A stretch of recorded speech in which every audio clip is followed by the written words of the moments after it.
The most interesting thing about when you see this issue in the news about oil and gas and that we don't need it, for instance, or that it's dirty oil and then it's getting displaced to another jurisdiction around the world, is quite literally the impact it has had directly in this province. I mean, you can see in downtown Calgary especially, but definitely in the rural communities as well, like Grand Prairie, you name it. There's been an unbelievable shift in terms of what communities are up against with layoffs.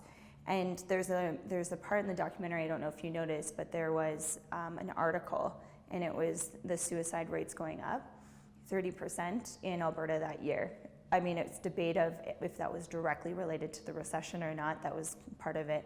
But there's certainly a connection between economic downturn and mental health issues on the rise. And that article was actually about a little girl that had killed herself because her dad had lost his job.